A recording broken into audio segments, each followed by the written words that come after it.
All right, everybody. Happy June. It's been quite some time. I have been away.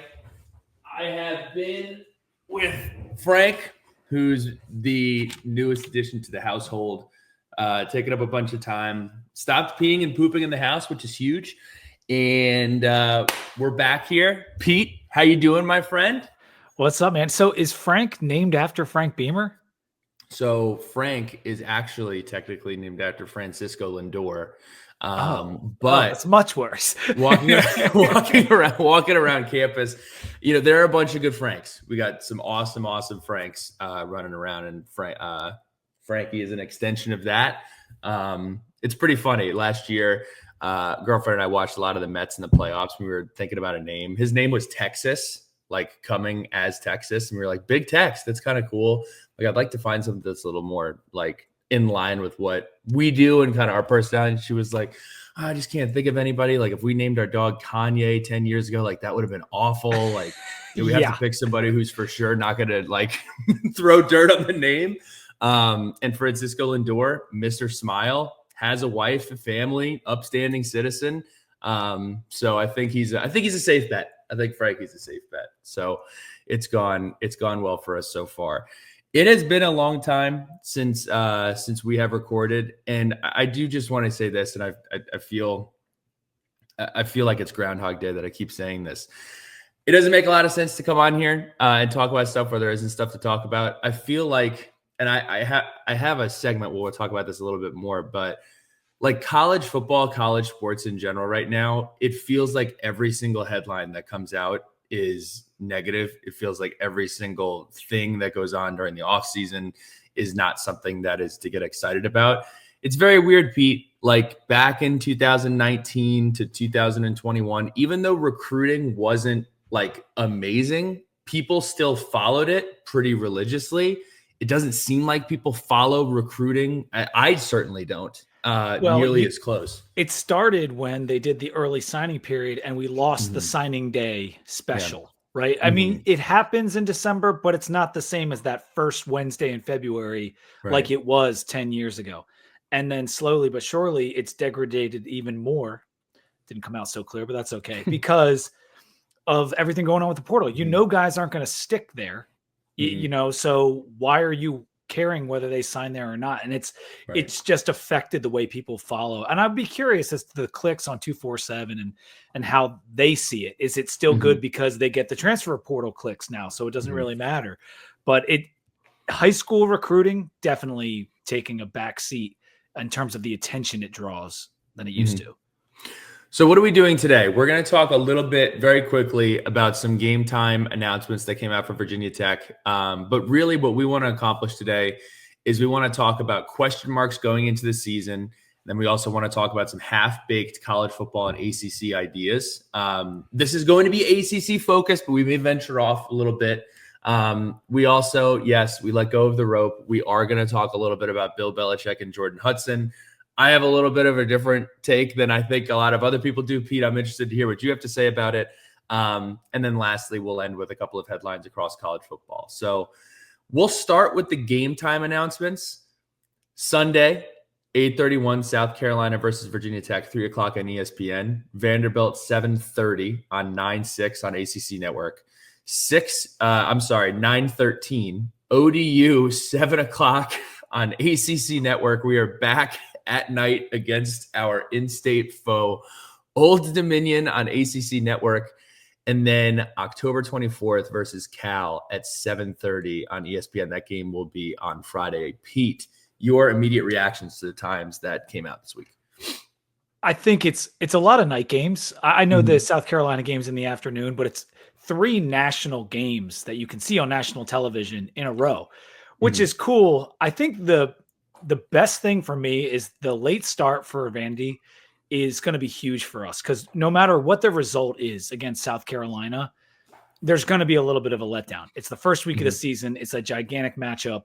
And then you come home. And if you win, there's always that, can you rev it up again? And even if you lose, you've made the trip down there and the Beamer Bowl and all that. So being at night, I think allows the team to get juiced up again, because night games in Lane are awesome and it's the first home game. And so I think that will help us do it 2 weeks in a row. Cause I do worry about that. You got two SEC opponents, and I know the second one's Vandy, but we saw what happened last year. We know how good Pavia is. So we're going to need some juice going into that game. And I like the fact that it's at night. ODU being at night, like, I think I'd rather that just be during the day so I could watch the good college football night game. But I guess it's good for the ratings, which is now important.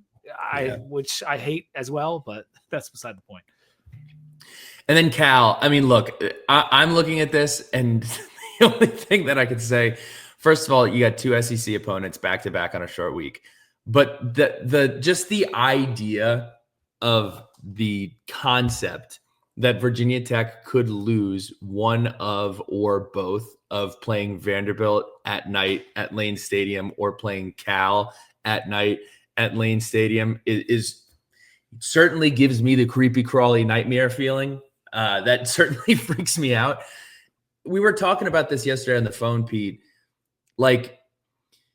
And I put out a tweet about our out of conference scheduling and how we haven't had a lot of swings at the tree, which, we'll dive into that at a later time. But if you looked at this schedule, let's say you woke up in 2008 you woke up in 2008 in late November, and you're looking at the 2009 schedule. It is this schedule. This is the schedule that is on the list. You are saying, bet we're winning 11 games minimum. We're going to beat the hell out of everybody. Yeah. It's going to be awesome to play Cal on Friday night. It's just, I think, and the 09 team could have done it, because that was a really damn good team. So I don't know. And I really am going to try to be better after taking some of this time off to not be negative Nancy. It's just, we've all addressed it. It feels as if we are in one of the great depressions of Virginia Tech fanhood right now. And it's crazy. If you think back over the last 3 off seasons, right? What are the highlights of Virginia Tech's off seasons? I'm not making these up. These are legitimate. 3 years ago, our women's basketball team went to the Final Four. Huge. A year ago, we got new football uniforms. People freaked out. It was awesome. It was pretty cool. People freaked out. And this year, an awesome band, came and played at Lane Stadium. Those have been the 3 big highlights of off-season Virginia Tech world in the last 3 years. I can't think of anything else. If you go back 4 years ago, it was the double regional. Right? Yes, double regional, or the men's basketball team winning the ACC tournament. We are, Pat and I kind of coined this phrase, we are so desperate for a hero, like somebody to come out of the sky wearing a cape of orange and maroon, desperate for that to happen. It's been a tough calendar year or school year for Hokie sports. We all know it. We've all seen the various tweets saying the only teams to not make the NCAA tournament and not do this and not do this. And it sucks, man. We need a little something. And the Metallica concert was a nice distraction. I mean, we saw it in the numbers on Sons of Saturday, like the people clicking on those videos. And I know it's a lot of Metallica fans, but I think there's a genuine, this was really cool for Virginia Tech for them to finally come and do that. But I would rather the headline be something having to do with sports. That would be better. 100%. Anything else before we dive into ACC storylines for Virginia Tech? Yes. So if people follow Twitter or 247, everyone knows Evan Watkins, and he puts out his Kristen Bell alerts about the recruits coming. And it's not just about this one, although we haven't gotten the news on which recruit that is quite yet. This is that time of year, early June. Over the next month and a half, we have the barbecue, I think in July at some point. This is when you'll start seeing the 26 recruits start to commit. We should get some commitments over the next couple of weeks. And I'm excited. And I know this plays into some of the angst too, because we've been waiting for the pipelines to get rebuilt so we can get these better recruiting classes.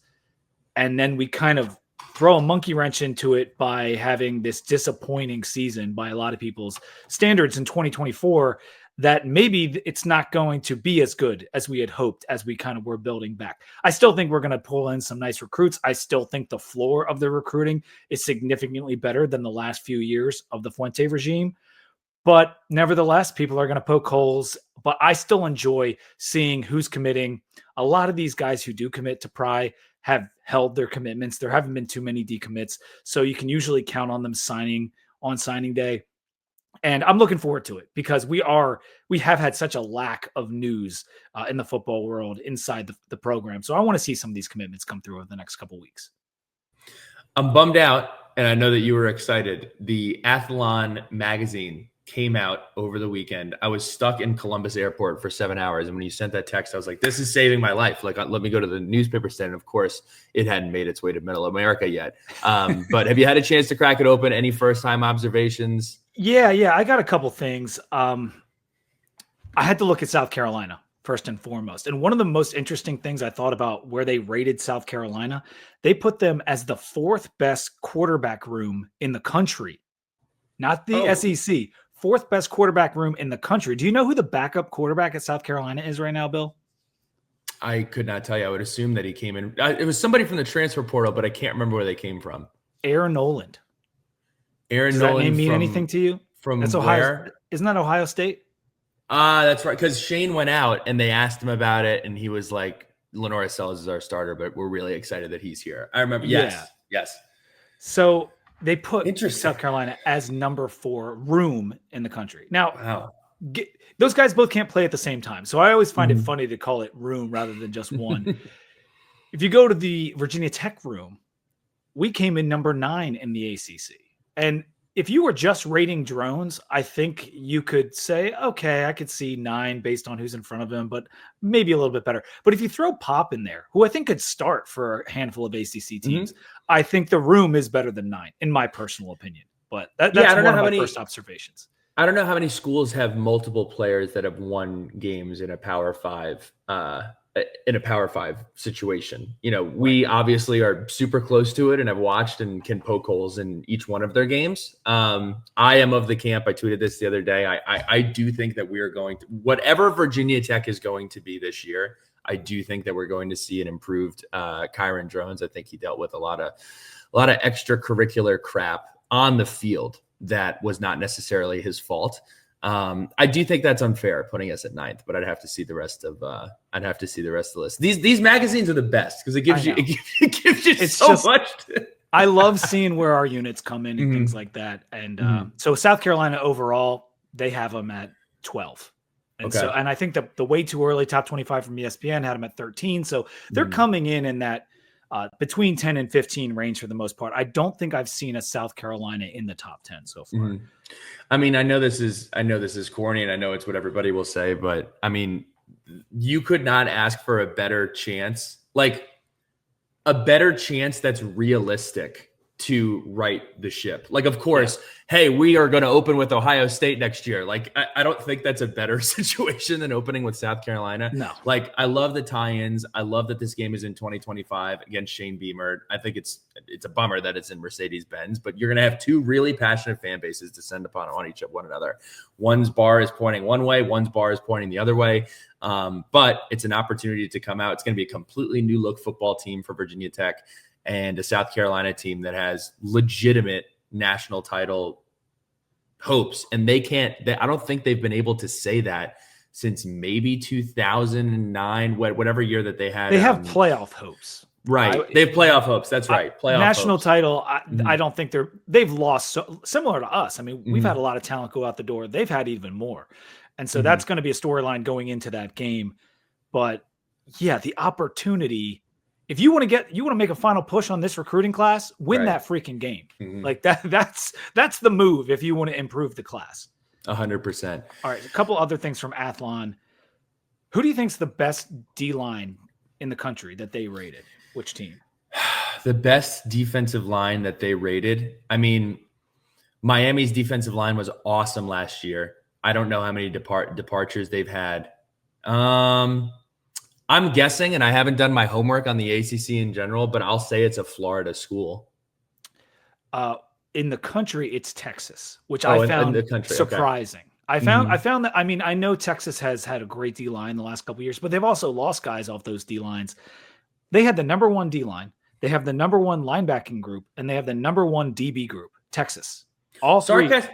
Sark has to get it done this year. I mean, it's kind of all pointed in the right direction. And I know that I'm kind of stepping on my own toes by saying, hey, it's really hard to win a national championship, especially in this day and age, and holding someone accountable to winning a national championship. I just think Sark gets so much love, and Texas gets so much love, and Manning has gotten so much love, that if they don't get it done this year, we need to tone it down. But I've been saying that about Texas for a decade now. Like they've been living up to it the last couple of years. Yes. And in the second D line in the country, just to finish that thought, was Clemson. So okay, thought that was interesting as well. Miami's at number 10 in Athlon, which is higher than a lot of other places that I've seen. Who do you think they have winning the Big 12? Because that is the biggest question mark. I was so curious to see who they picked. I mean, I love Dillingham and I love Arizona State. The Big 12 is just one of those conferences where it's like, I have no idea what's going on over there. And there's so much, just killing each other. I will guess Texas Tech, because I know Texas Tech is a hot pick right now. It's not a bad guess. It was Kansas State. Okay. And they came in at number 13. They were the Big 12 champ and made the playoff field. Mm-hmm. VT, I already said the thing about the quarterback room.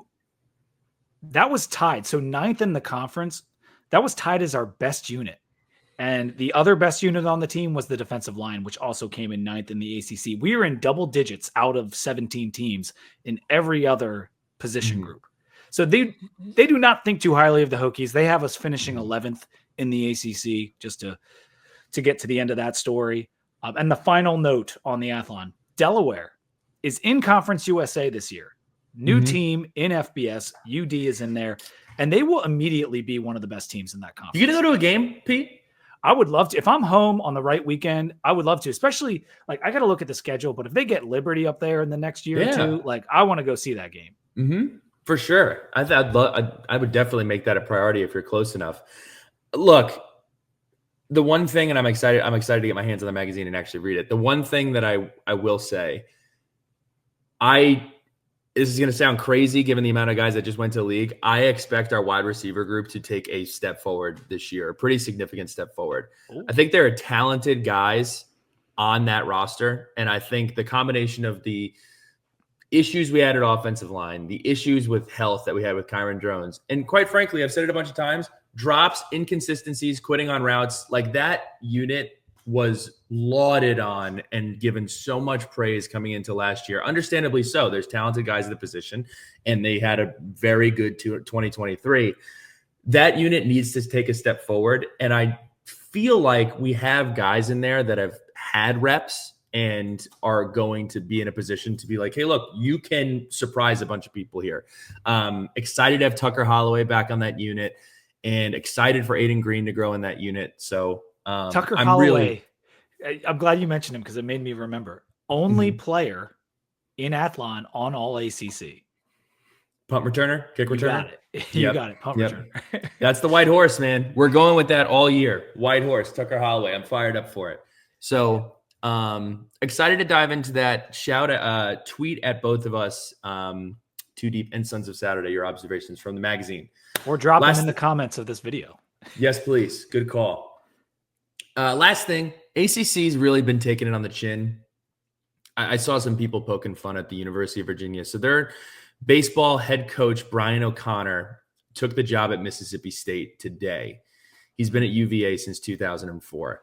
As soon as I saw this headline, it's been how every single headline that affects negatively an ACC. Like I've become like an ACC, like life support fan. Like you're doing the Danny Cannell. Anytime something is going wrong in our conference, it's just like, oh no, oh my gosh. And in the last 48 hours, we've seen UVA's national champion baseball coach leave Charlottesville to go to Starkville. No disrespect to Starkville, but Charlottesville is great. And then Georgia Tech, Jay Batt's done an unbelievable job at Georgia Tech. He really, really has elevated all of the programs over there. Jay Batt, he left Georgia Tech to take the Michigan State job. Like, it just continues to feed into the ACC from a player perspective, a talent perspective, a administrative perspective, is a feeder school to the Big Ten and the SEC, because you cannot compete. It's going to get worse every single year. When you compound the distance between the amount of money that our schools are making versus their schools are making through television rights and everything else, you will continue to see this happen. And, we kind of been old man yelling at cloud about the dollar figures for a while. This is what happens as you get down the line when there are tens of thousands, or in some cases, tens of millions or hundreds of millions of dollars different between what each school is bringing in for their athletic department per year.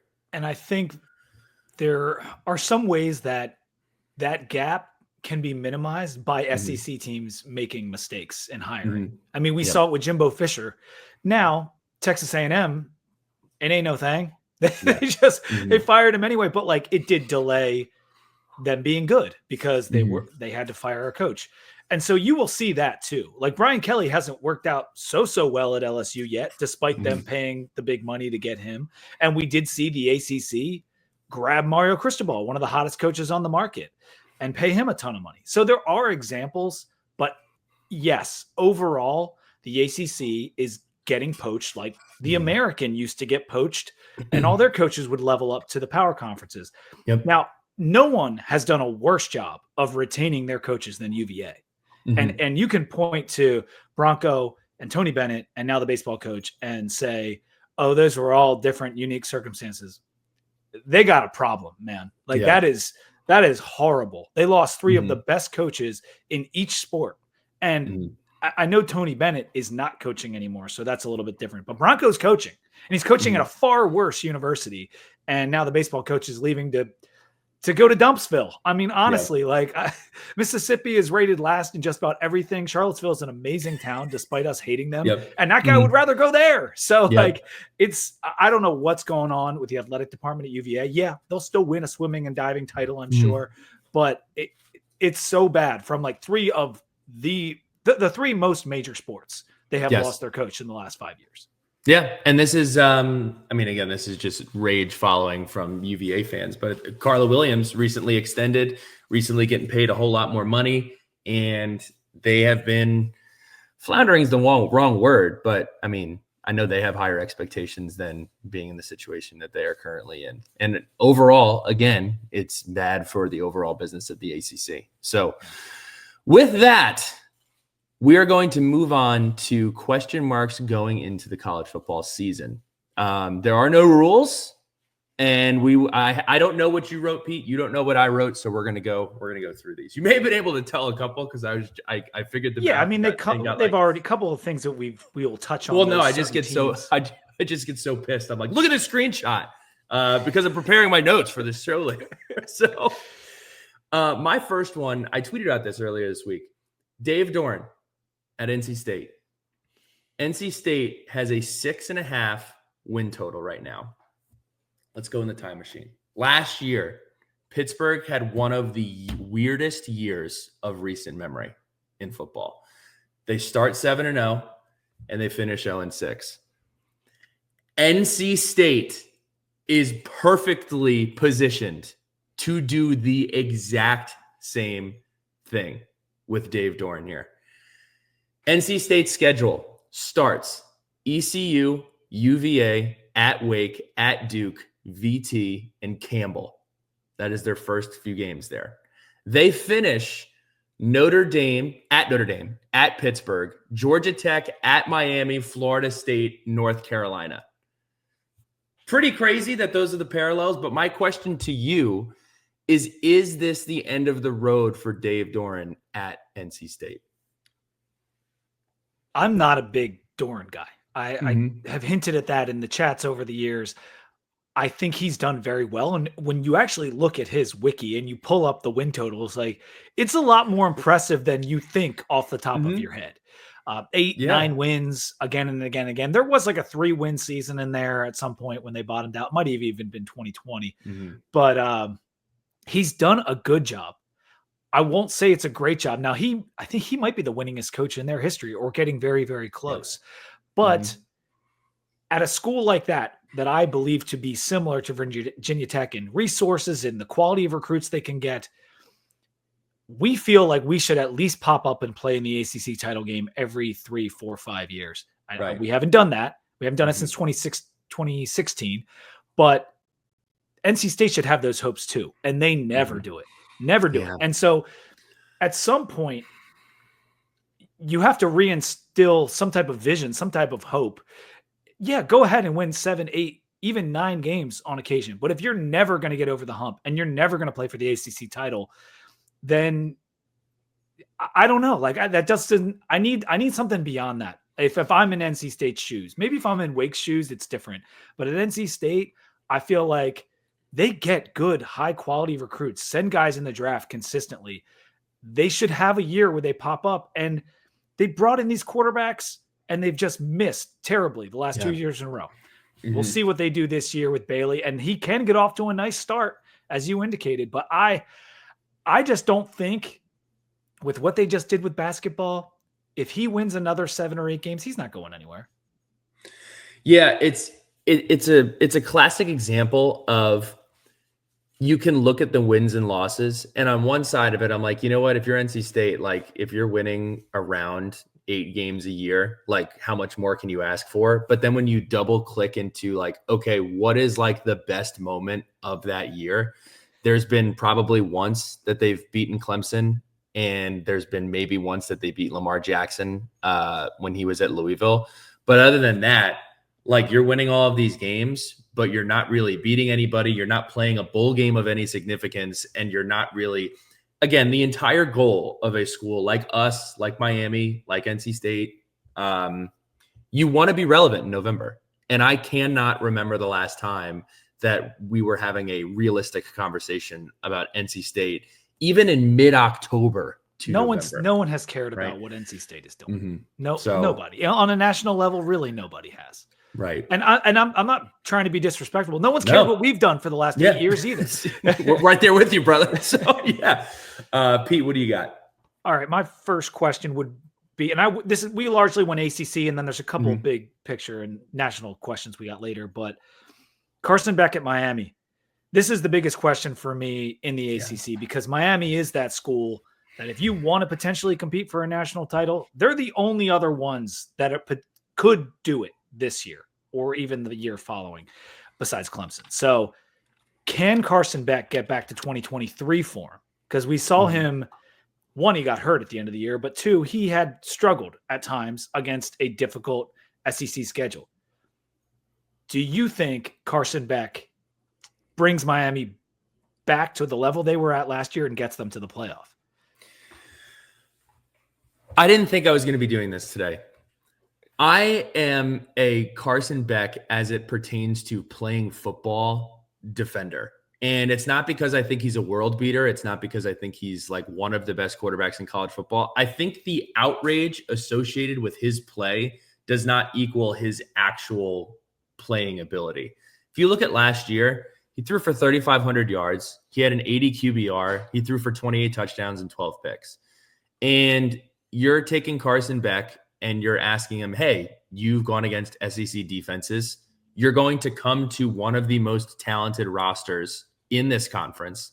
We are going to ask you to play the same position, and you're going to have a better roster than most teams that you play, which was the situation at Georgia. I would actually argue that the gap between most of the teams that he will play at Miami, his talent will be better.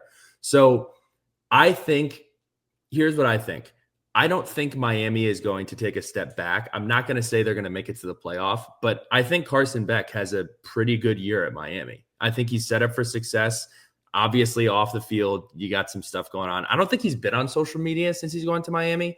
So, if he can just stay out of his own way, I think he's good enough to win a lot of games at Miami. So, I know that doesn't directly answer your question, but I do think that Carson Beck, like, if your standpoint on Carson Beck is, oh, that guy sucks because I watched him against Texas and he played okay. Like, I mean, he was playing against one of the best teams in the country. Anytime you watched him was probably against one of the better teams in the country. And, he didn't light it up, but, he played well enough in these 2 years to have Georgia extremely relevant. And I think he can do that again at Miami. I think he's going to fit in pretty well. I don't think he's as good as Cam Ward. But going into last year, I didn't think Cam Ward would. And so they just did this with a transfer that had questions. And so why would Carson be any different when I think the offensive line is going to be better. I know they're replacing a lot of weapons, but that is one of the most talented rosters in the country, let alone the ACC. It's probably the most talented roster in the ACC.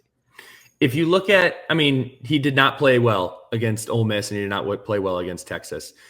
Against Tennessee, he went 25 for 40 with two touchdowns. He played and a 97.7 QBR. And then against Clemson, he was 23 of 33 with 2 touchdowns and a 90 QBR. Like, the guy's clearly talented enough to be, I think, good enough to make Miami contend for an ACC title and contend for a playoff spot. So I don't think people realize that he was, despite all the flaws this past year, he was 12th in the country in QBR, and the year before he was 7th. So there's no reason he couldn't be the best quarterback in the country this year. There really isn't. I mean, he's in a great spot against an easy schedule for the most part, and they start off tough, but it's the ACC after all. He will put up numbers.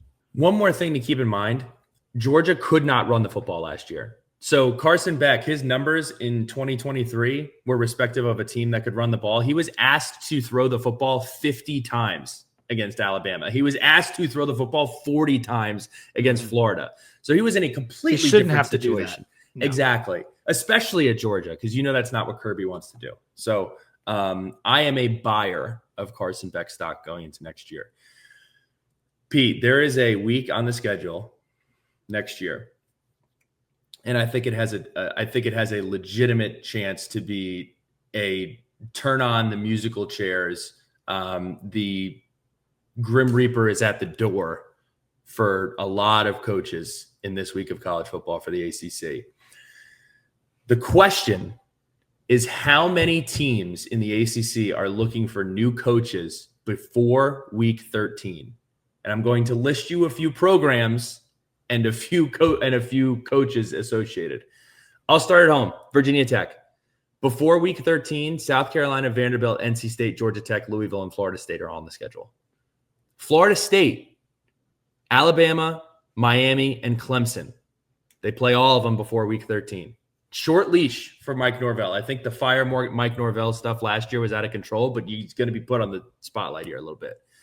Virginia, NC State, Florida State, Louisville, Washington State. You lose to Washington State at home. Kind of ugly. And then I got 2 more for you. Pittsburgh. They got West Virginia, Louisville, Florida State, Notre Dame, Syracuse, all before week 13. And then rounding this out with Cal, who is probably going to be awful. Oregon State, Minnesota, South Dakota State. I actually don't know which one of the SDSUs they are, but you don't want to lose to that school. I would bet it's San Diego. Duke, North Carolina, Virginia Tech, and Louisville. Bonus, Bill Belichick, I have no idea what's going to happen with him. I have no idea if he's going to be you're saying week 1. So do you want it by December at the end of the season, or you're saying you want me to answer the question 13. Before week 13? And the question, basically, there are some bonus ones that I don't think would be fired before then, but just for context, Manny Diaz, Fran Brown, Dave Doran, and Bill Belichick are on there. Like, North Carolina could be looking for a new head coach for whatever reason with Bill Belichick, right? I think he's the only one realistically that would leave early from that list. But then it basically leaves you with Virginia Tech, Florida State, Virginia, Pitt, and Cal. I'm going to say before week 13, I would say I'm going to go with 2 because I just don't think Narduzzi has done too much there for them to fire him before the season's over. Doran, same thing. I don't think UVA is in a position right now to fire Tony Elliott. Like, I think that schedule lines up really well for them. I don't think they'll be bad enough record-wise to warrant that. And Cal, take a guess, man. Like the Ron Rivera thing, I actually think their coach is decent. Like, I really do. The program might not be in the best hands because there's a lot of people trying to stir the pot up there, and I don't know who's got the spatula. Quite honestly, I don't know what's going on with Cal. So Cal could be one. Florida State could absolutely be one. That Norvell, that 13 win to 2 win drop off, that 11 game drop off, that does not happen. That does not happen to power teams. It doesn't happen to any teams. It's like unprecedented levels of ineptitude last year. So I do think that leash is short. So I think FSU could be one. And I think you're going to get one of Cal or someone random. Could be Belichick, could be UVA, could be a number of them. But I'm going to go with 2 before the end of the season. We'll be looking for new coaches. It's a week to look for. You usually don't see early firings. I don't, if things don't go, if we start off 0-2 and then we like lose a couple ACC games, like I don't think Witt would do it before the end of the year, but he might. Yeah. Yeah. You have to see how it all unfolds. It is crazy, though, when you think about how many schools legitimately could be replacing coaches. Manny Diaz at Duke, he's not long for Duke. He's not going to stay at Duke forever. So at some point, he's going to bounce. Fran Brown at Syracuse, I have no idea. I can't get in that guy's brain. I have no idea. Like his press. So you're saying like the Manny thing could be the reports come out that he's leaving after week 13, and they could be looking for a coach. And that the Bill Belichick, Dave Doran, Fran Brown, and Manny Diaz. I just threw them in there as like the ACC could be replacing 1, 2, 3, 4, 5, 6, 7, 8, 9 coaches next year. If Manny and Fran both have really good follow-up year 2s, absolutely they could be gone. 100%. And I don't know why I transparently don't know why they wouldn't be. And Pat Narduzzi is a good example of a guy where he's like, you know what? I'm going to go to the NFL. You know what? I don't want to do this anymore. You know what? I'll go be a DC for Ohio State. Like, you just don't know. So go back to Michigan State. Yeah. Who knows? So who knows what's going to happen there, but that, okay. So you're saying 2 ACC's looking for 2 new coaches before week 13. Yes. Before that's like Thanksgiving, Yep. All right. My question for you is Dabo's homegrown model that's come under a bunch of scrutiny over the last few years, where he doesn't hit the portal hard at all until this year. He hit it a little bit. Will it pay off in 2025? Everyone's putting Clemson in their top 5, in their top 3.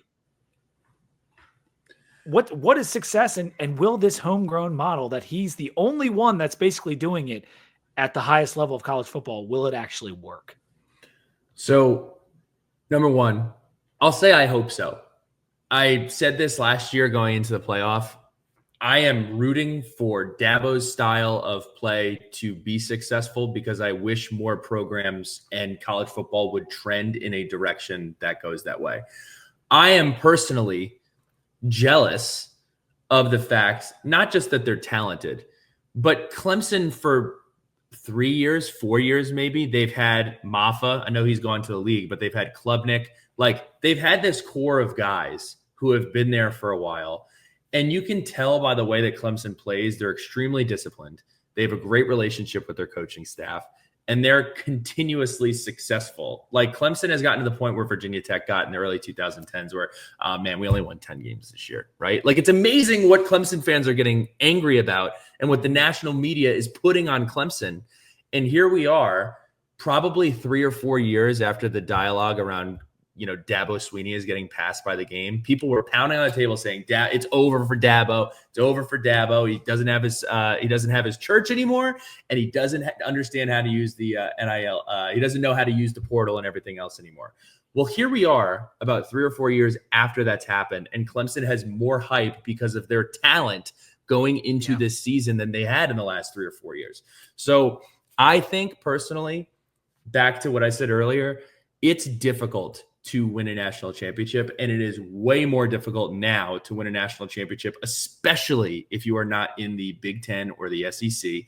You need to basically wreak havoc on your own conference, and then you're more than likely not going to get a bye, and then you need to win a bunch of games in the playoffs. So to me, success, like you can say win a national championship, you can say win 1 or 2 rounds of the college football playoff.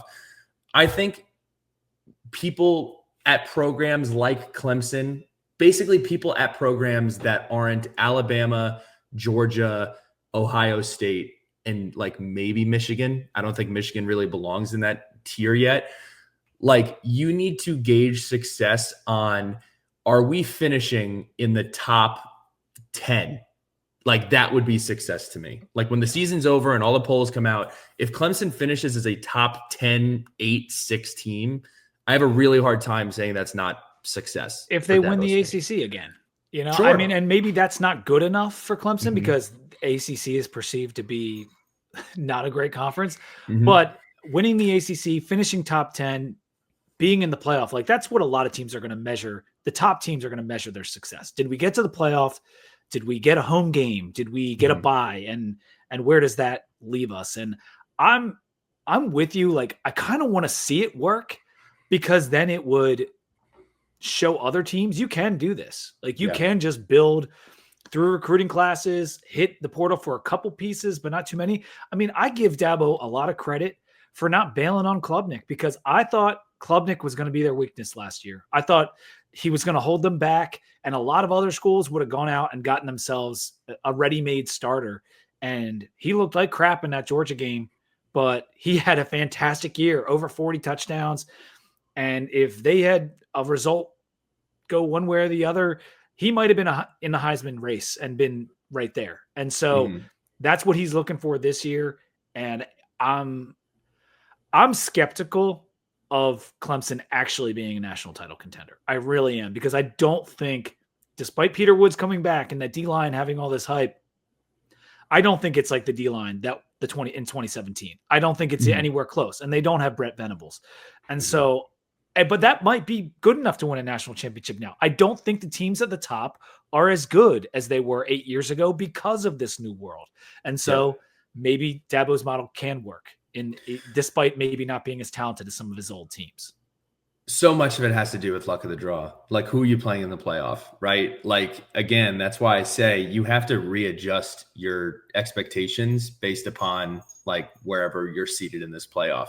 If you look at a team like Oregon or a team like Tennessee, it's easy last year to be like, well, it's a failure. We didn't win a national championship. Well, I mean, like, you kind of ran into a team that was underseeded, that had more talent than everybody else, and got hot at the right time. So it's going to be interesting to see how the game, perceived success, failure, and everything else changes over the course of time.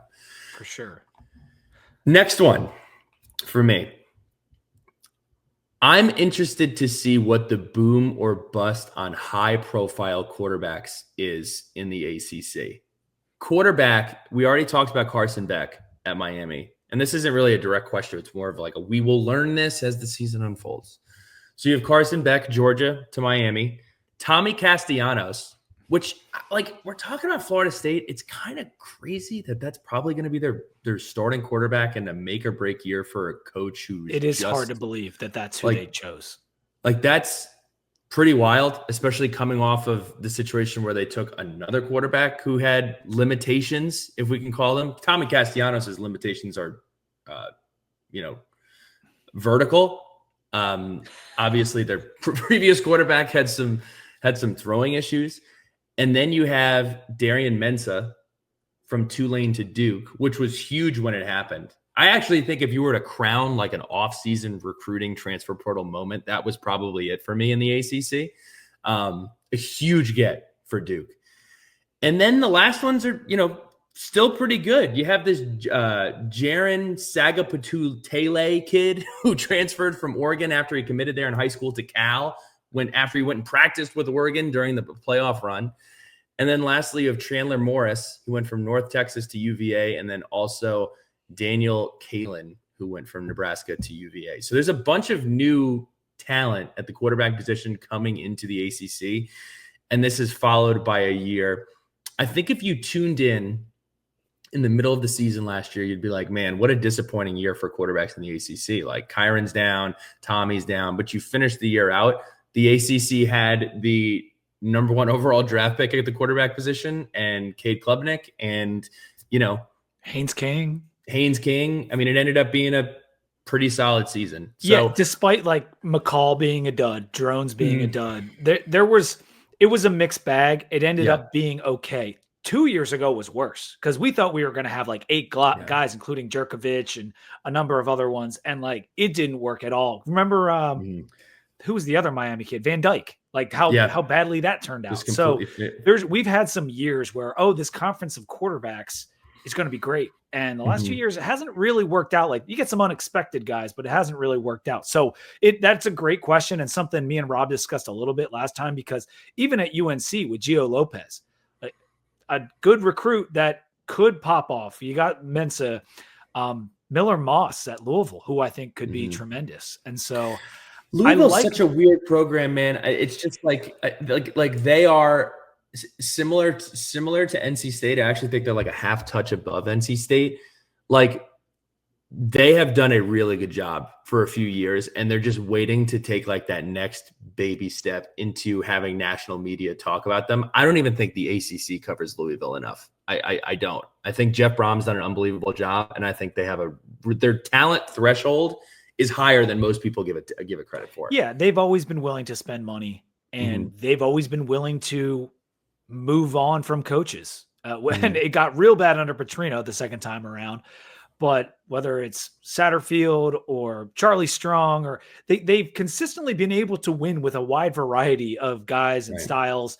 And Brom is the best of that bunch, in my opinion. I know Petrino, if you go back to Arkansas, he's done a lot in the game. Sure. But people have a hugely high opinion of Brom. Something I was not as high on, but him bringing in two, like, basically mediocre quarterbacks the last 2 years and getting them to win games.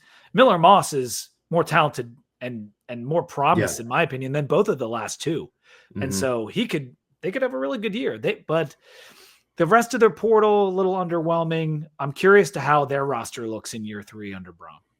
You know, Pete, now that you mention it, Jeff Brom is another guy that could be replaced in the ACC from a head coaching perspective. And again, I'm not just saying this because I'm like, ooh, the Big Ten. Like, there are some head coaching spots in the SEC and the Big Ten that are going to come available this year. Like, telling you, Brom's not leaving though. He's getting paid really well, and he's a homegrown. That's his university. Like, he left Purdue. He left the Big Ten to go there. Now, I know it's Purdue and not Auburn, but I don't see him leaving after 3 years. I think he's going to be there for a while. You mentioned Auburn though, and I'm just saying, like, Sam Pittman, Hugh Freeze, coach at Kentucky, like, they're not all going to survive. They all have very difficult schedules, and they have crazy people that are making decisions on if they should be there any longer. I am just saying that we should be dubious of. I would like to keep the good coaches in the ACC, and I hope that we can't lose Brom. He's, I mean, where does he rank in terms of the best coaches? In the top 3. He's in the top 3 at worst. At worst, yeah. He's might be 2. And so, who is it for you then? Because for me, it's Dabo, it's SMU, and it's Brom.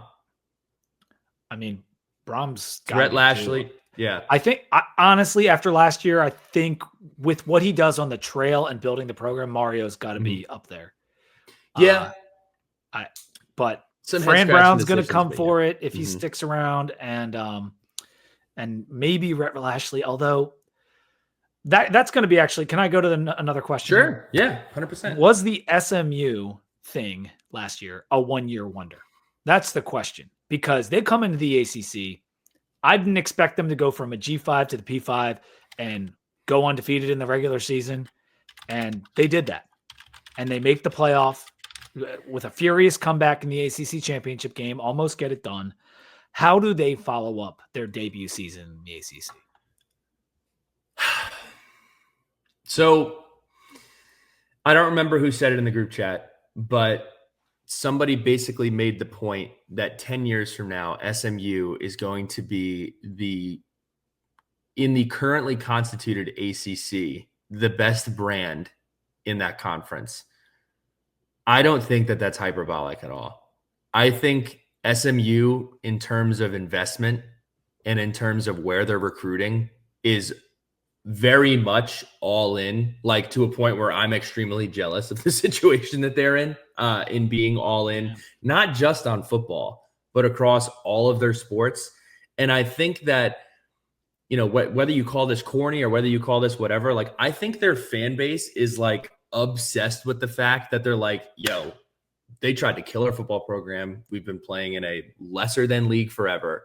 We are now playing more people who have been viewed as better than us for a long period of time.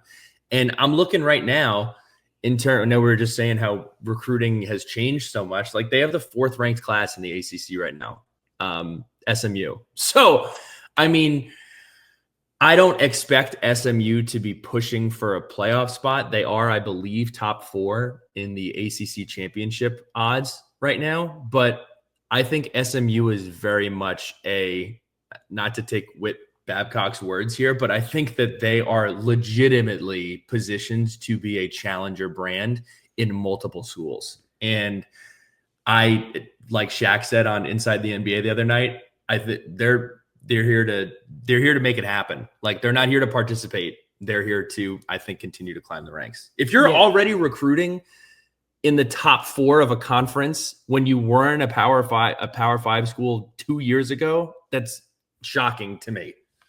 Yeah, well, and because it's all about money now. I mean, not that money's always been a part of it, and we know that. Sure. We know that from SMU back in the 80s. But now it's so above board, and everybody can do it, and there's no worries about getting penalized, that they have that oil money, and they're willing to spend it. And I have been overwhelmingly impressed with what they did last year, what they're doing on the trail, and that could be true. Now, Lashley has to be the guy. Lashley has to not leave. There has to be a number of other things for it to work sooner than later. But in 10 years, if they're going to keep funding the program like this, like, there are certain programs, it doesn't matter who the coach is, they're just going to keep being good. And so I think this year they're going to lose an ACC game during the regular season. Like, it's inevitable. They're not going to stay undefeated in the conference in the regular season forever. But they're probably going to be a problem for a long time in the conference, because they're already better positioned than Wake, BC, maybe Syracuse, a handful of others. I mean, the Syracuse thing is not long. Like, here's the difference. Fran Brown can be as good as he wants to be. He's not in Texas.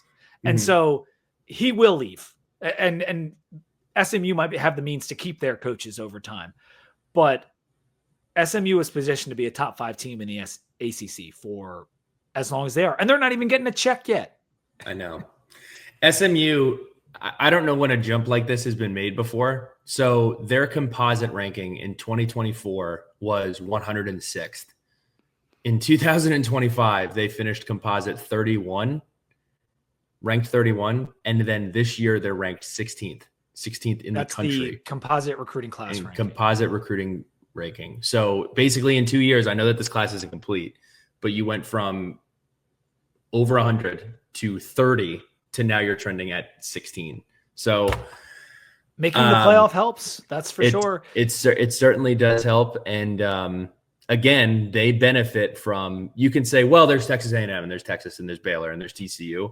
Texas is a massive state Tech with a ton of talent in it. So if you're getting like the 4th choice in Texas, it's better than getting the 4th choice in Virginia, North Carolina, Tennessee, on down the list. Not to mention you're close to Louisiana and Bama and Georgia. Like, you're in the same region and you can pull from there. And so, yeah, it's kind of wild, man. And I don't think they're going to be as good this year, despite Jennings coming back and all that kind of stuff. But long-term, would you rather be SMU or would you rather be Tech? I think it's kind of an easy answer. Yeah. I mean, I thought about that for about a second and a half. I'd rather be SMU right now. Again, they're trending in a direction we haven't trended in for a while. And there's no question about the buy-in and everything else right now. And honestly, like, I know it might not matter because the ACC is probably going to blow up in 4 years, but we need a team with limitless funds. Like, we need that. We need teams to spend, because the Big 12 has Texas Tech now, who apparently is, with their donor, is going to be the big money team in that conference.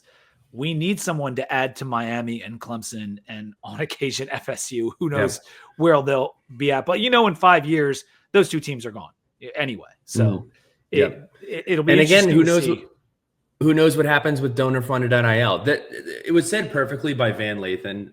He went on Bill Simmons this morning, and he was just like, "Look, he's an LSU fan." He says, I'm just going to try to care about LSU versus Mississippi State because everybody's going to care about LSU Bama. Everyone's going to care about LSU Texas. I'm just going to care about LSU as a whole. And if you tune in to like the business side of college football, you will find yourself leaving that conversation bummed out 100% of the time, no matter who you're a fan of. If you're a fan of the best team, the worst team. I mean, I'm bummed out right now talking about SMU being so damn good because of oil money. Like, I don't like that. So anyway, I'm actually just going to show this because it makes it a little bit easier. My question is essentially, is the ACC in a position to elevate their brand this offseason? And I highlighted a couple of games here, but I want to you're looking at it right now. Which one of your games do you think could be the biggest win for the ACC? Do you think that there's an opportunity for the ACC to have a good out-of-conference record? I'll talk through a couple that really interest me. Sure. Duke and Illinois.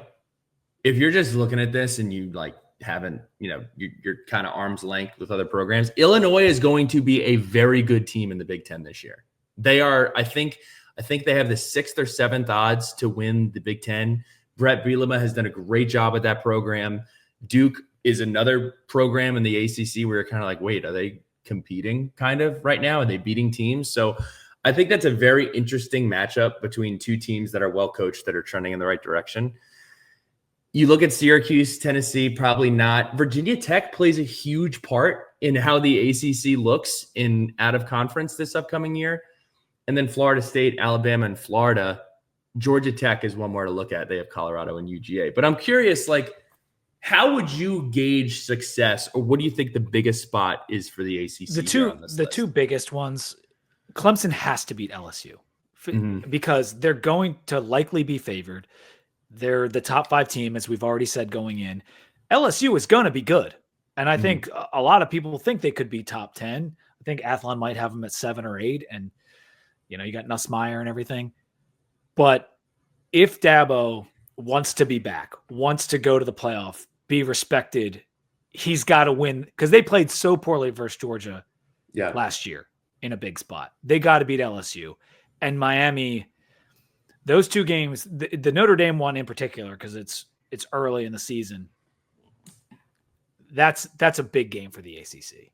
It really it hasn't Notre Dame won every single one of their ACC games for 6 they years. haven't lost one in a very long time. The Clemson I do believe game maybe a couple years back, 3 years back. And I do remember that they Miami beat Notre Dame, I think in 2017, in the first or second game of the season. The game was at Hard Rock, and then Tech beat them in 2016. So I'm not exactly sure, but I know they have an amazing record over the last 4 years. And again, it's kind of weird. You look at the schedule and you're like, okay, here are all of our opportunities. And Notre Dame is almost like a throw in. They're almost okay, they're not really in a conference. They're kind of in our conference, whatever. The interesting thing about this Clemson LSU game is LSU also needs to win that game. Brian Kelly needs to get I can't win a football game at the beginning of my schedule off of his back. Their over-under win total is 8.5. LSU fans are not going to go for winning 8 games this year with Brian Kelly. They're just not. And I'll tell you, I'm a Brian Kelly buyer. I was pretty high on Brian Kelly going to LSU, and it just hasn't really happened yet. And who knows if it's ever going to happen. Pitt at West Virginia, ahead, that's not going to change anyone's kind of mindset on either. The Virginia Tech, South Carolina, Vandy double whammy.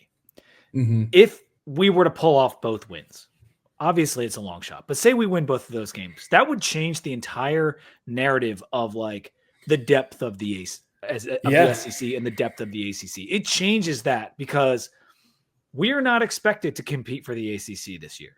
If you go out and you beat what's going to be a top 15 South Carolina team, it changes that whole narrative.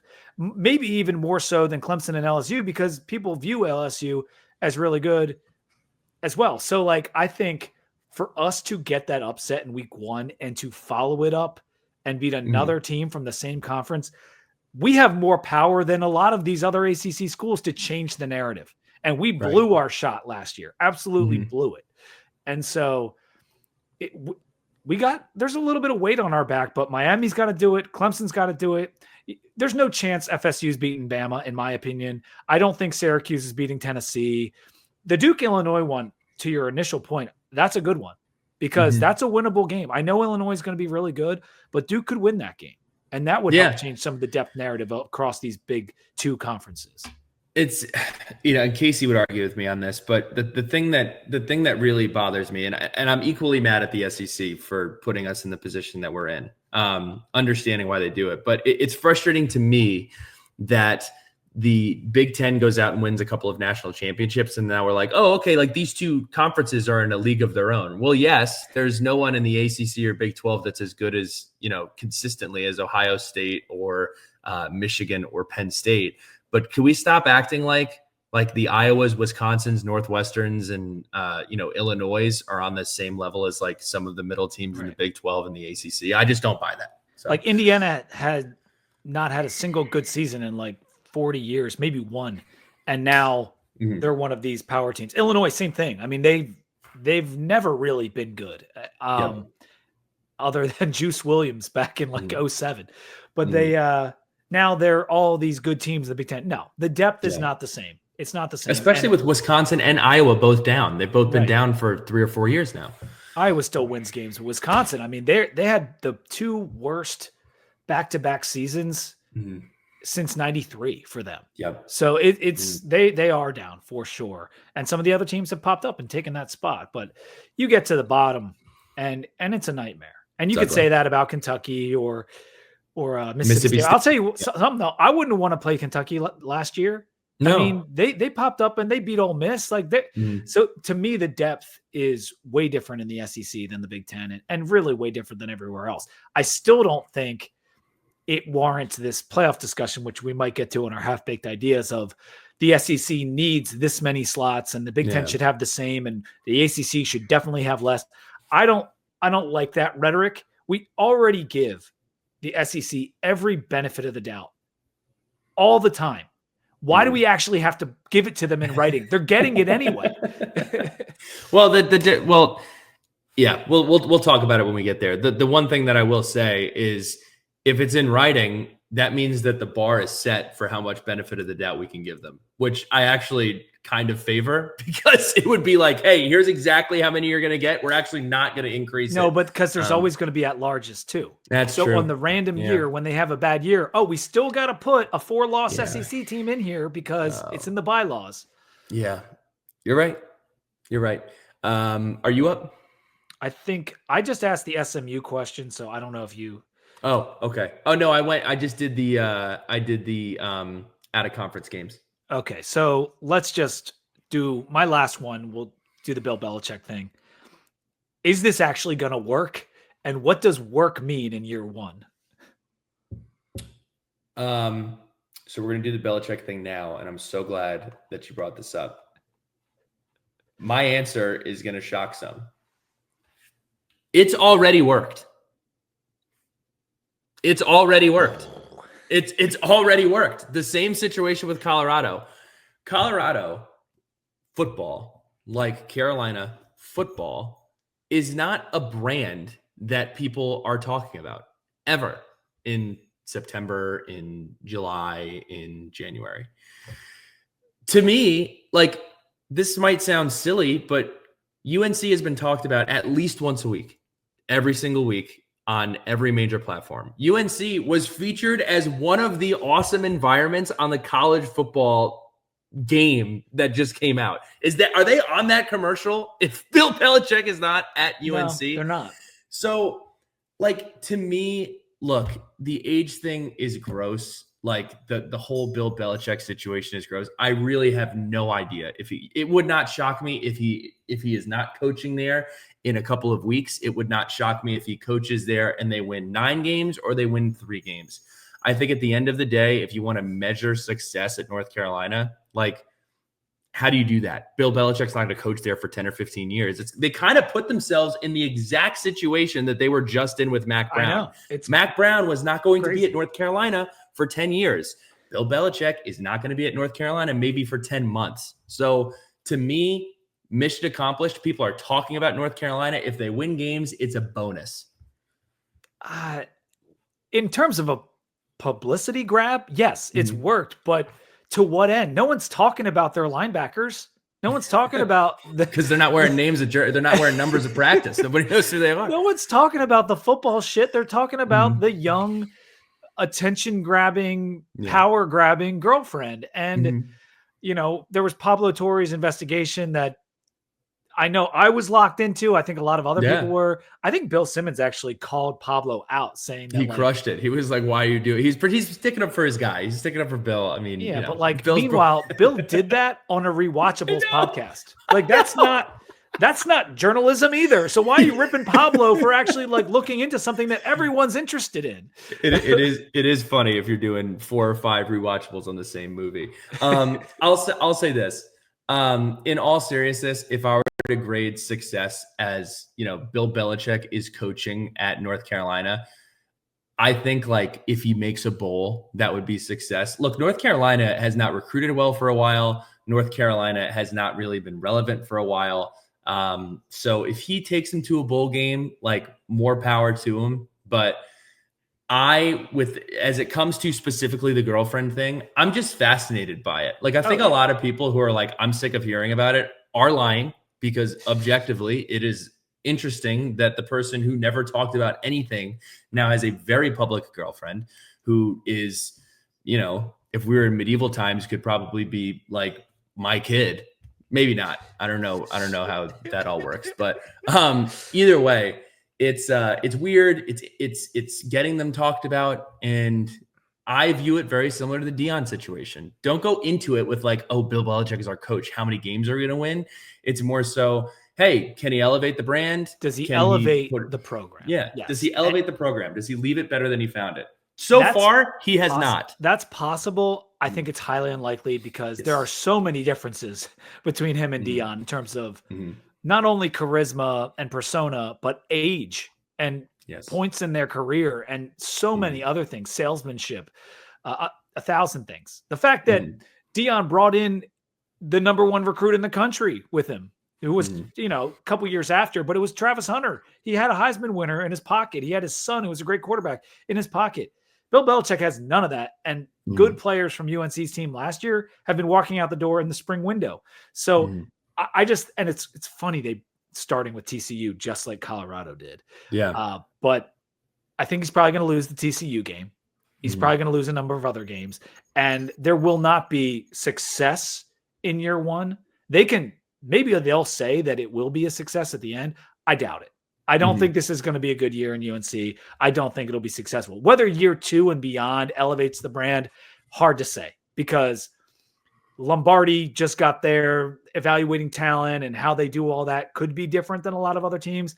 But I have a feeling that these people that come in from outside of college football and say they're going to change the game rarely do. They rarely do. And even Deion, he changed it in terms of the approach, but the results on the field weren't like incredible. They played well, like much better than what Colorado was. But did they actually do anything? No. They had one really great player who won a Heisman, which is awesome. And that does elevate the program. But so 2 things. Were they hugely successful? Not really. Did they elevate the program? Yes, he has. And could he build on that? I think he can if he's long for Colorado, which is a whole different conversation. His success was directly tied to more so the level of recruit that he could land more than him reinventing the wheel of how he is coaching. Now, the argument that I always get in when I talk about Deion is I try to answer this question.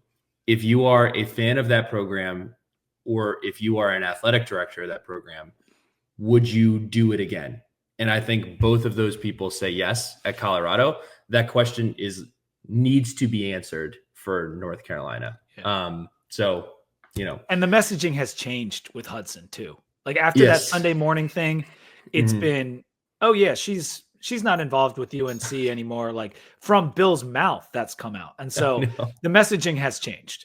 Zooming out here to get back to my last 2 here. So this is one of the things that really annoys me the most about conference realignment. So the conferences are so big that we've gotten to the point where teams can skirt by the big minds in their conference, or they get pounded by hitting them all. And I'm not saying that these teams will win their conference or go winless, but I do just want to say that it is bullshit that it happens. I'm just going to read through these, and it doesn't even come with a question. It's more so of like, is this really what we're doing? Like, we're going to allow this? ACC, North Carolina plays one of the top 6 odds teams to win the ACC. They do not play Florida State. They do not play Miami. They do not play Louisville. They do not play SMU. They do not play Georgia Tech. And they are the 7th odds-on favorite to win the ACC, meaning they play one team better than them in terms of odds in the ACC. Cal, they avoid Miami, Clemson, Florida State, and Georgia Tech.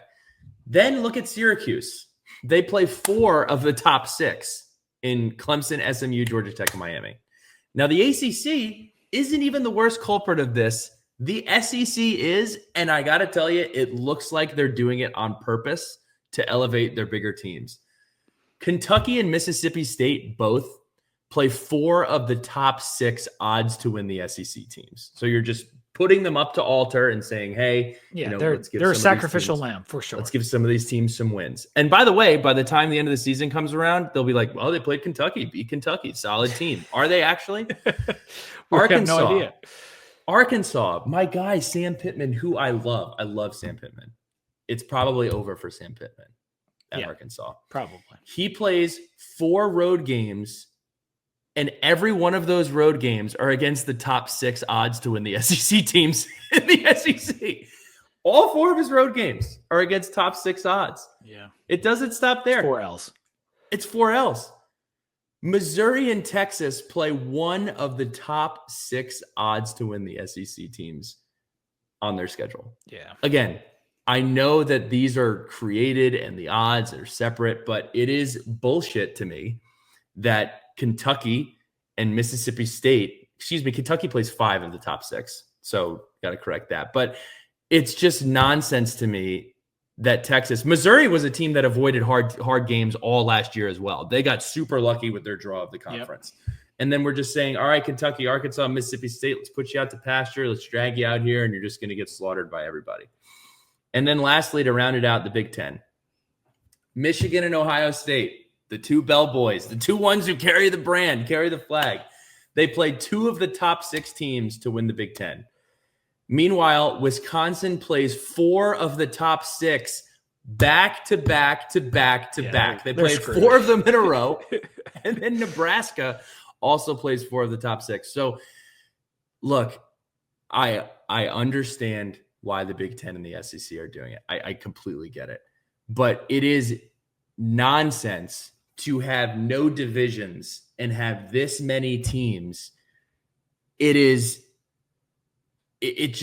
so bad for the sport. It's so bad for trying to figure out how to rank these teams. Like, you could legitimately say last year Florida is a top 25 team, but they have 6 losses because you just killed them at the altar with their schedule. They have to find a way to fix this scheduling answer. So the actual question is, like, who's going to be the golden boy of how the schedule works out? Because it happens every single year. Indiana was the team last year. Yeah, so some team will luck out based upon their schedule, and some team will get crushed. Well, so if we want to move to our half-baked ideas, which we do have to give Bill Simmons a shout-out on that, because he's always done the half-baked ideas for the NBA on his show. Yeah. I kind of have a fix for what you just talked about. Okay. And this is my first half-baked idea before moving into that segment. And it is to play, every power conference plays 8 games in conference. But the 9th game, every team's going to play 9 games, is a flex game. And you will map out, say there's 16 teams in the conference, 17 in the ACC. You map out strength of schedule for all the teams. Your 9th game is whatever's going to get you closest to 500. So if you've played the hardest strength of schedule in the conference, you're going to play the easiest team, the team with the worst record. And so your 9th game. So if you've skated by, you're Texas this year, you played one good team, whatever, you've skated by. Well, guess what? You're playing Bama because they're 11-1. Like that would be 10-1 because, and you have to get 9 games in every power conference. You have to do 9 conference games because the conferences are too big, and not all of them. And on the flip, if you played a really hard schedule, they're like, here's Northwestern. Exactly. Yeah. Okay. And that would just be for the ninth game. So that was my first half-baked idea for a scheduling fix, because one, you're going to get more balance by doing that across the board. And you also add the 9th game for the conferences that aren't doing it yet, which is just helpful. I love that. I love that idea. You're going to be better at this than I am. Here is one that I think is relatively easy and one that you can actually do. I don't know why we did away with surrendering a year when you transfer. I thought it was a great rule. I thought it was a fine rule. I didn't see anything wrong with the rule. If you want to nix it when you graduate, like that's completely fine to me. But if you think about how many players contributed for Virginia Tech and were in a better situation for coming to Virginia Tech out of the transfer portal, even factoring in that they had to sit for a year. So I think back from my time, Michael Brewer, Seth Allen, Zach Leday, all of these guys transferred into Virginia Tech. They all lost a year of eligibility, and they all would do it again because they went to a better situation for them. And they didn't even lose a year of eligibility. They just lost that year. Sure. They lost that year. So like the nonstop movement, I think you put an end to that like BS immediately. You end the player. If they could enforce it, yes, I agree. Yes. Player transfers in the spring, transfers again in the fall. Like I think, I don't want to say the majority of the problem with college sports as it is right now, but a large problem with the college sports the way that it is right now is just not knowing who's on your team. Turning on the television on a Saturday and saying, who is playing safety? Oh, he's from Bethune-Cookman. Like, never heard of him ever. It's a huge problem, my life. Man. It's a huge problem the sport has to address. So I would like to bring that back. I think that just bringing that back, surrendering a year if you transfer, I think it's easy. I think it's easy to implement. And, I think that if you tried to do that, clearly there'd be a ton of pushback. It wouldn't happen. Sure. But if we're being college football czars and you can do it, I think it's a great fix. My thing for the team continuity fix would be only eligible to play at 2 schools within 4 years. And if you graduate and you're past 4 years, you can play for a 3rd school. And the reason you could implement it is because you'd make it the same for head coaches. You can only coach at 2 schools over a period of 4 years if you're a head coach. And that's one of the big arguments. So if the coaches can leave, like, why can't they play? Well, let's make the rule the same for the coaches. And so you're eligible at 2 schools over 4 years. You can transfer as much as you want, but you can only play for 2 over those 4 years until you graduate. So I think this rule is perfect for the student athlete for this reason. The biggest thing that you don't want to take away from the student athlete is somebody who's, and look, you can hate it as much as you want, somebody who's stuck at JMU and they should be playing at big time college football. Like, they deserve the right to go do that. They shouldn't just be like, well, you signed here when you were 18 and you grew 6 inches. So now you're here and you're just going to dominate. Right. So you want to be able to allow that. You also want to be able to allow somebody to move down a level who just wants to play or wants to move laterally because they want to find a better situation for themselves. I truly have no problem with that. What I have a problem with is whether coaches, or I can't really blame coaches. And you know what? It would be unfair for me to not blame coaches and to blame kids. But I hate the situation where you're basically holding the school ransom every single year to get into a new situation. Like, some people can say that's how the real world works. It's actually not at all how the real world works, because there's limited inventory with a limited amount of clock that you can work in this industry, and the price point is limitless. So it's actually not at all capitalism. So I love that. I love that idea, Pete. I think the coaching thing would be impossible to implement, but that's why it's half-baked ideas. Yeah, I mean, but if we're working under the assumption that there's going to be a governing body that can enforce some of this stuff. Yeah. And I think, like, if the coaches bitch all the time that they can't keep their players. Well, agree to the fact that you will only coach at 2 schools over a 4-year period, and maybe the players will agree to it too, and you could actually enforce this. Like I'm tired of the, do what I say, not as I do stuff. And I feel like that's at least a solution. Not that any of this is actually, I think it's plausible. It won't happen. We will have contracts, which is going to help with team continuity eventually. I just don't know how long that's going to take. To that point too, Pete, in the NBA, in Major League Baseball, I have no idea about hockey. In the NFL, if a player leaves your program in free agency, you get a compensatory draft pick. You get something in return. The fact that, a perfect example, the fact that Boston College's starting quarterback transferred to a in-conference opponent and they got nothing in return, that sucks for Boston College. Like objectively, that just blows. And that's the situation that they're in. I really, Pete, we will look back at what's happening right now and either say that is when college sports died. Like it's never going to be the way that it was before. Like everybody needs to accept that. We will either say that is when college sports died and I started rooting really hard for the Jets, Jaguars, Rams or whoever, or you'll say, like Billy Ray Jr., that shit was crazy. Like this is what was going on. Like I know you can't believe it, but this is what was going on. So that's like how we'll talk about and then the NBA cap went up even more and they added Kevin Durant to Curry and Clay. Like, how did they do that? I know. I really hope that's where we're trending. My second and last half-baked idea is one that I've actually said a bunch of times. I just will continue to say it until it's implemented. Bowl games are a joke. Like, Pete, I loved hanging out with you at B of A. Like, it was great. Had an awesome time. Like, we can just do that without watching our team lose. Like, we could pay John Love some NIL and say, hey, kick this 60-yard field goal, and then we can just go get hammered after that instead of sitting in the cold for 3 hours. The bowl games are a complete joke, and it's stealing money. Tickets are hundreds of dollars to watch a nonsense matchup with players that don't care. And I'm not blaming the players for not caring. ESPN, Fox, everybody else told them that the bowl game doesn't matter, and they started acting like the bowl game doesn't matter, and everyone's pissed at the kids. That's just kind of crazy.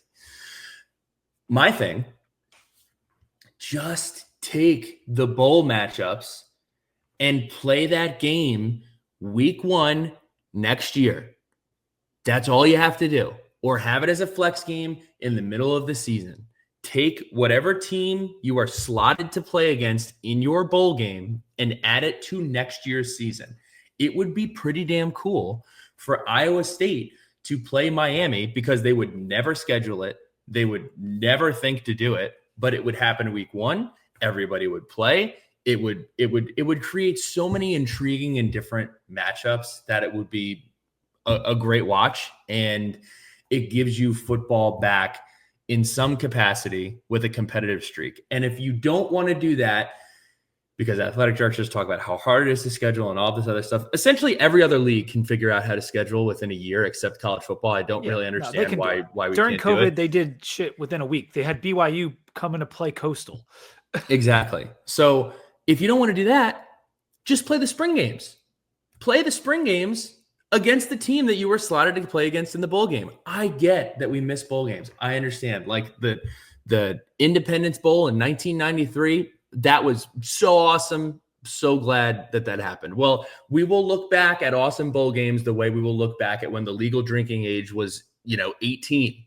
Gone forever. Never coming back. They're not coming back. So how can we manipulate it to be interesting again? And I don't hate either of those ideas. The first game of the season kickoff, I think, is fun. The spring game thing, I think that would also be fun. The issue is I just think if you're playing real games, then injuries could happen and then your season is ruined. And I feel like that would be a harder sell. The first game debut thing, like you take the game, you just move it there. That's a fun idea. My bowl game thing would be no more 6-6 teams make bowls. You have to have a winning record to get to a bowl. 7-5 should have never been going in the first place. You have to be 7-5 to play in a bowl. So that would that'd bring you from like 47 bowls down to 30-ish. And that's good enough. Make it 30. Nice round number. There's 30 bowls every year. That's what we got. My other idea, because that one's easily done. The issue is they want the TV money from these stupid ass bowl games that really no one but bettors care about, and maybe the real sickos. I love bowl games, but 7-5, no Northern bowl games outside either. Let's get rid of that altogether. Stupidest thing I've ever seen. Unless it's in a dome, Do not play above the Mason-Dixon line. That is just or at a baseball field, or no baseball field games. No baseball field. Finally, my last one would be an NIT version of the college football playoff. So you get another playoff of the teams that just didn't make it for the, a consolation. You call it something else, and you have an NIT with, you grab 5 to 8 bowls and you make that a playoff for the other teams. Pete, one of the best ideas that I've heard in a while. You could take, and the way that you do it is you just say, there's going to be money players, that you could distribute too. I was about to say, hey, players, you play in this NIT tournament, you're going to split it up. Every round that you make gives you a bigger piece of the pie of this money. I mean, who says no to that?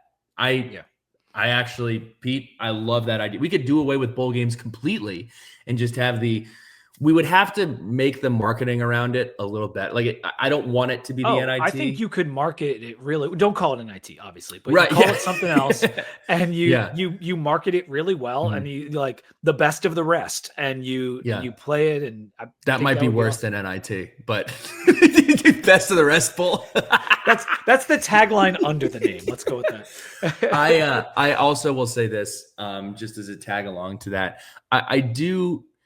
People get really mad at Josh Pate for saying this, and people twist it into being like disrespectful to Boise, North Texas, those schools. I really wish that we had a separate group of 5 playoff. Like I loved the J&T story. I love the underdog situation. I just, truthfully, it's not as much I don't want to watch these teams get crushed. It's really not. That's what will happen. But it's more along the lines of like, I wish that level of football got more respect than just everybody being pissed off this team is there. You can call me wrong on this. There's no way a team like that is winning 4 or 5 games in a row against, the big boys. Like, that's just not going to happen. So I wish that we would be in a situation where maybe those teams can be involved in that other bowl game situation. But I think at a minimum, the group of 5 should have their own playoff. Like, they just should. And I honestly wouldn't even mind if it was in the spring. I think it would be cool to be in the spring. So, but that's it for me. I think the only other thing I had in terms of like a regular season half-baked idea would be an ACC Big 12 challenge where you do it before Thanksgiving. Yes. So you leave Thanksgiving games the same. So everyone's still playing their rival on Thanksgiving. But the week before rivalry week, you match up the teams based on the standings. You take the Big 12 standings, you take the ACC standings, 1-1, 2-2. Love that. And that gives you, I know some years it could hurt the teams at the top of those conferences, but I think it would guarantee some teams getting a boost to get into the playoff by playing the ACC and the Big 12 against a really good team at the end of the year. Can we expand on that? What would be interesting too is if the Big Ten, I don't know what the number is going to be, but let's just say that, let's say whatever the situation is, the ACC and the Big 12 need to split an odd number of playoff spots. Why would you not use that as the tiebreaker? If you were going to say we're going to take 5 or we're going to take 3 or we're going to take however many teams from the ACC and the Big 12 total, you find out who all of your top seeds are. Those 2 conferences play against each other, and whichever one wins the most games out of all of those matchups gets more playoff bids in the college football playoff. Yeah. I would love to see that. I would also love to see that with the Big Ten and the SEC. It's so hard to answer the truly who is better in the Big Ten or the SEC, because the Big Ten, I can't even like disavow this argument, but the Big Ten beat the snot out of the SEC in bowl games. And you can say what you want to say. Well, these guys were sitting. Okay, well, the Big Ten had guys sitting too. Like, I can't just discount the fact that Alabama lost to Michigan in a football game. But if you included this with some real like postseason, you're not in the postseason yet, but this has impact on the postseason, you will get more of those matchups. There's like this weird staring contest between the SEC and the Big Ten, and I would like to know. It's going to change year to year. And the SEC is not going to win every year. Only teams that are like scheduling up, like Texas has done it, Ohio State does it. They're going to play this year. But a lot of those teams, like you look at the SEC out of conference schedules and they're dog shit. Like half of them are dog shit. And so, well, Pete, they do play non-conference games if Greg Sankey hasn't told you, because he's told everybody. Yeah. They're going to be reducing that real soon. So a quarter-baked idea. Have you thought much about the relegation thing or heard people talk about that with college football? I like, would that be fun? So like European soccer. Yeah. I would like it. It depends on how big the pool is, right? Like if you're saying division, let's just say it's division 1, 2, and 3. I know that there's already used, but let's say that that's what we're using. It depends on how big those pools are, right? Because if you're doing relegation, I would like the pools to be smaller. Like I wouldn't want relegation with like, there are 45 teams in division 1. There's 20 teams in division 2, 20 teams in division 3. I want there to be more movement year to year. I don't want you just to kind of get stuck in one situation versus, having the right to move up and move down. I think what you do is it's for FBS. Like, so you would take, either you would just use the conferences we have, and you would basically, the ACC, you finish the top 3, you move into the SEC. If you finish in the top 3 of the Big 12, you move into the Big 10. So that's one way to do it. The other way to do it is you just divide FBS, the 136 teams, into 4 quads. And if you finish top 4, top 3, whatever you choose, you move into the upper quad. So a team like Virginia Tech, who's going to be in quad 2, I would imagine, you could be up in the top after one really good year. And then you'd have a chance to play and potentially, go to the playoff at the highest level once you're in the 32 teams or whatever it is. And so that's the kind of like, so it's so implausible that it's kind of just, bar stool conversation. Well, I don't know if it's super implausible. Like I think that it's probably the best my buddy solution. Richard provided me with the 32 breakout, because he's like, I love the relegation idea. I think it's really fun, so I want to give him some credit on that. I think it's the best solution for what we're in, and I also think it's cool.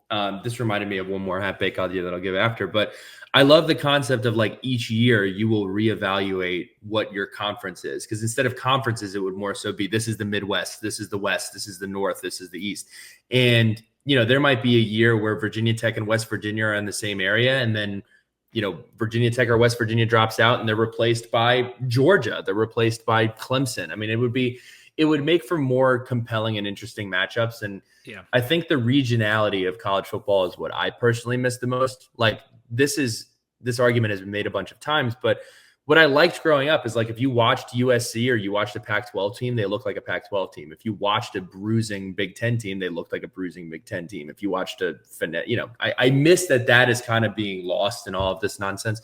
The Big 12 with the air raids and everything, like it was just different football in every conference. It's all mixed and mingled. My last one, I said this when I had on Casey and Jack. Service academies. The service academies play pretty solid football, and they ruin a couple of teams' season every once in a while. What if Army, Navy, and Air Force became the traveling bananas, the Savannah Bananas of college football? What if every single year on a rotational basis, they just drop in a conference? Oh, this is Navy's year in the SEC. They're going to play an SEC schedule. Here they are. Air Force, whoop. They just descended on the ACC. Do you want to murder our military members, dropping them in the SEC? I don't know if that's what would happen though. If you just drop, maybe in the SEC and the Big Ten, but I mean, if you just dropped Navy in the Big 12 and then Big 12 teams have to spend a week preparing for the triple option, I'm just telling you, I think if Navy played a Big 12 schedule last year, they would at least go 500. Yeah, in my opinion, would be competitive. Yes, and I think it would get more eyeballs on it. I think it would be interesting. Here's the thing: the team that's playing Navy or Army, because Air Force kind of sucks right now. The team that's playing Navy or Army hates that they're playing them, but everyone else in the country is rallying behind them. When Navy played Ohio State, everybody was rooting for Navy. When Navy plays Notre Dame, everybody's rooting for Navy, right? I think it'd be pretty damn cool to just get everybody invested. I'll tell you what, it helped the ACC. If Navy was going to Clemson, college football fans would watch that. It'd be like, what the hell is going to happen here? Well, you need those teams to be good. And and last year they happened to be good. Both of them were excellent teams. Yeah. Often that's not the case. We've had some dreadful Navy years, as you know. But you know what's funny is like they have moved conferences a lot. Like those teams have been bouncing around as it is. But yeah, it would be fun to drop them in somewhere. I think in a perfect world, we would all want to go to, I think Pate put this out there. A lot of people have talked about it, where you just divide all the power teams into regions. You get 16 team conferences, 5 different ones. You get a West Coast, Northeast, whatever. 5 different power conferences like we had, 16 teams in each. And you filter those into a 16-team playoff, and you have some at-large bids, and a G5 team gets it. That's what we probably, as long as you could preserve a lot of rivalries in those various conferences, I think that's what a lot of college football fans would want. But we've got these commissioners and directors that have done nothing but try to destroy the sport over money, and it's annoying as shit. Like, how does the Pac-12 not exist anymore? Like, how does that happen? Like, it's because of greed. Mm-hmm. Danny Cannell said this on his show today, and he was basically like, look, like the most frustrating part is not everybody looks out for the fan. Like everybody says the fan is the most disrespected person when it comes to like music goers or anything, but it's almost like every single conversation that's had around college football is fan agnostic. Like it's not even considered in the math of any decision that's made. I'm not going to blame conference commissioners for looking out for their conference. I'm not going to blame television networks for trying to acquire the best thing that they can possibly acquire. But here's the deal. If there's no audience, there's no money. If there's no audience, there's no ratings. And I don't have a statistic in front of me that's showing this, but you will consistently see people. I have people in my life who have loved college football forever who are just like, I can't. Maybe I'll tune in on Saturday. Maybe. I mean, you heard it, Russillo's disgust in his voice when they were talking about it. Like, it's terrible and that's what we say every summer is like, can we get to the Saturdays? Because that's what we want. Because all the conversation around it, it's depressing. It's not fun. And the only time the commissioners, to your point, want to hear from fans is when the coaches and them are asking for NIL money. That's the only time they give a crap about the fans is when they're asking for donations. And it's just not freaking right, man. And they've tried their best to destroy a sport that we've all loved. And I will say, I think playoffs are an improvement. I've wanted playoffs in college football my whole life, and I got it.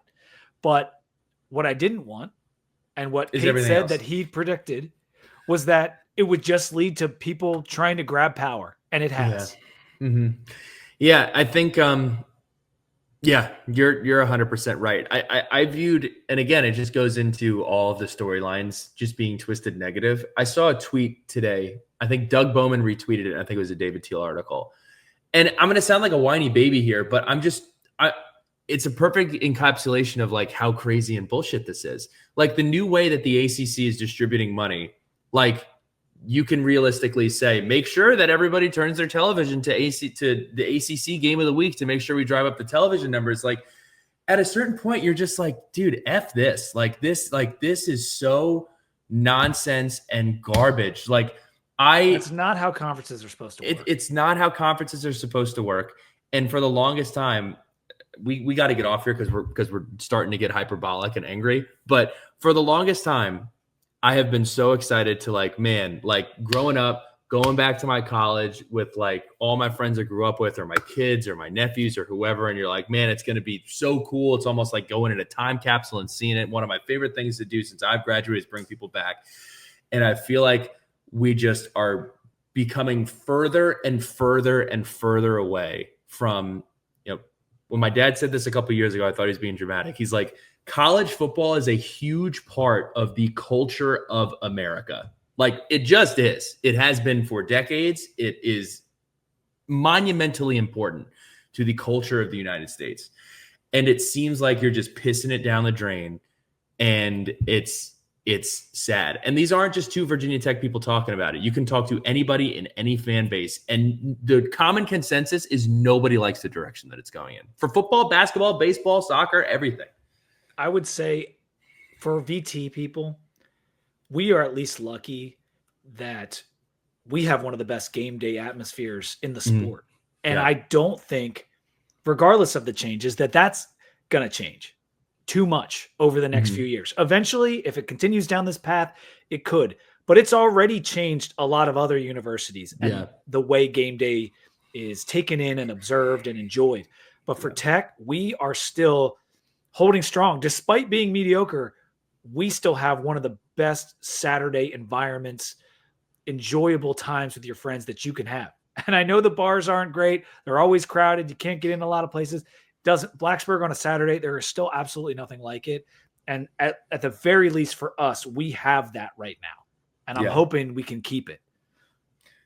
Pete, what better? I never knew we would be closing out a podcast with you being Mr. Brightside on my ultra negativity. So this was fun. I enjoyed it. Did you have anything else that you wanted to add before we bounce here? No, I think we've said enough. I mean, we didn't really get to like the playoff layouts that could be down the road or what you would want to do. But I think we all kind of know, like, there's not too much variance there. I think we all want a certain amount of teams and guaranteed spots, non-guaranteed spots, that kind of thing. But we covered a lot, man. Last couple things. When the house settlement comes out, we will talk to Olivia Nuss about that. Pete, we'll figure out if we can all get on that one. And when the new playoff formula is situated, we'll get on that as well. And then last thing, I do want to extend just a shout out to Mark Packer. Mark Packer has been a piece of all of our lives for a bunch of years. He's done a really good job. I mean, it's very hard to just talk all day on television. By all accounts, great guy, awesome dude, and excited for his next chapter. By the way, he's gotten back to me on a couple different messages over the years, and he came on College Football Monday just last season. So he's couldn't be nicer and always trying to lift people up by, hey, can I lend a voice to your show? And he did. So he's the man. Yes. We are lucky to have a Mark Packer and not a Paul Feinbaum. And I mean that genuinely. So everybody enjoy. We'll be back soon. I promise the hiatus won't be this long. I had to take Frankie out, and we will talk soon. Be good, everybody.